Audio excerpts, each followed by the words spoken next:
Hindi naman ako kagandahan. Hindi rin ako maputi. Hindi rin ako katulad ng ibang babae sa classroom na minuminuto ata kung magpolvo. Sa katunayan, naniniwala ako sa reincarnation at nararamdaman kong lalaki ang dating ako.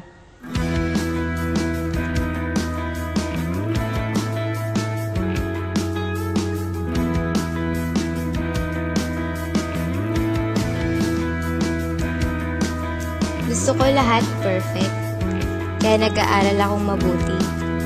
Na kahit abuti na ng madaling araw kaka-review para sa exam, o kaya na may di na halos matulog, matapos lang ng maayos at perfect lahat ng gawain ko.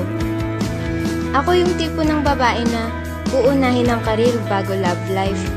Kasi gusto kong masuklian yung kabutihang loob ng mga magulang ko. Kung tutuusin, madalang na lang ang lalaking magkakagusto sa akin. Kaya naman, nagulat ako nung sabihin sa akin ni Stacy na may gusto daw si Jeremy sa akin. Pero hindi niya ako magawang kausapin. Kahit simpleng hi lang. Hindi kaya ako affected. Naiinis lang talaga ako sa mga taong inuuna ang takot at walang tiwala sa sarili. Bakit? Nangangain ba ako? Di ba hindi naman? Bahala nga siya. Bahala siyang dumiskarte. Uy, tila lumakas ata ang loob ni Jeremy at dumadalas ang pakikipag-usap sa akin. Heart ticket kaya ako? Umiiwas ako sa kanya pag napapansin kong lumalapit siya. Kaya I decided to go home. Suddenly, nung naglalakad na ako, sumusunod na rin pala siya. Tara! Sabay hila sa bag ko. Ayun, sabay nga kaming umuwi. Presko ang paligid kasi umuulan. Tahimik kasi walang nagdadaan. Pag ganito yung panahon, masarap nung may kayakap.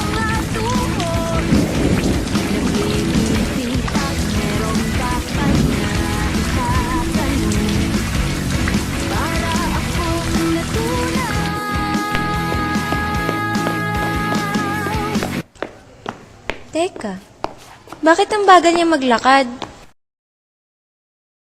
Bilisan mo naman! Bakit ba? Gusto ko nga mapahaba oras na magkasama tayong dalawa eh. Ngayon lang kasi kita nakasama at nakausap ng ganito. Bakit ganito? Bakit parang hinaplos yung puso ko nung marinig ko yun sa kanya? Hindi to pwede. Bawal. Bawal na bawal. Madami ka pang mga pangarap, di ba? May nakapagsabi sa akin noon na kung gusto mo siya at gusto ka din niya, why not? Ano kayo, allergic sa happiness? Bawal bang maging masaya? Pero, magkakaiba kasi ang tao. At ako, nasa huli ng listahan ko ang pagbo-boyfriend. Gusto ko munang mag-aral. Masuklian yung parents ko, mapag-aaral yung mga kapatid ko, tsaka magturo. Gusto yata parati kang kasama pero ewan ko. Ganun pala yung love. Parang magnanakaw, hindi nagpapaalam. Sinagot ko si Jeremy. Kinain ko lahat ng sinabi ko. Tama pala yung sinasabi nila. Masaya magmahal. Masaya pala pag may nagmamahal sa'yo. May nag-aalala. May nag-aalaga.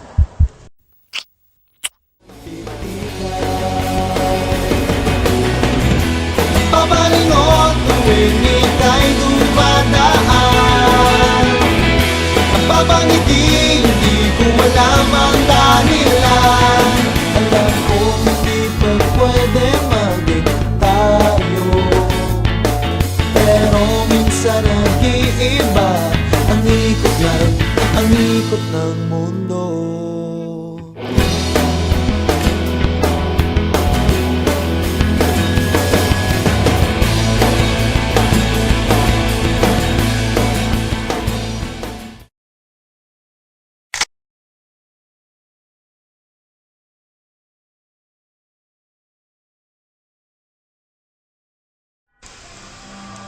Pero ang love pala, kakambal ang death.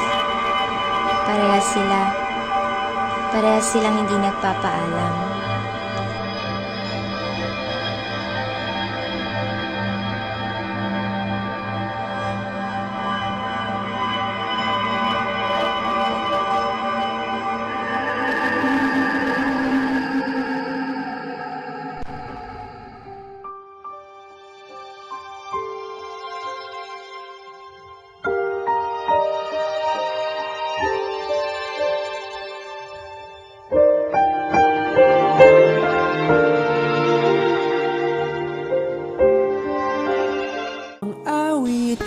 Sayang, hindi ko man lang na-enjoy yung tamis ng buhay. Dapat pala, you should seize the day because time flies. Dito ay umaga at dyan ay gabi. Ang oras natin ay magkasalungat. Aking hapunan ay iyong umagahan. Ngunit kahit na anong mangyari, balang araw ay makakapiling ka.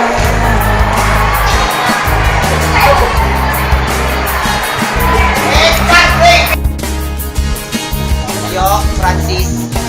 Hihintayin kita kahit nasan ka pa. Di ako mawawala kahit na may dumating pa. Dito lang ako iibig sa iyo hanggat nandyan ka pa, hanggat wala ka pang iba.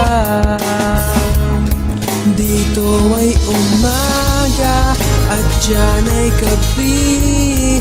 Ang oras natin ay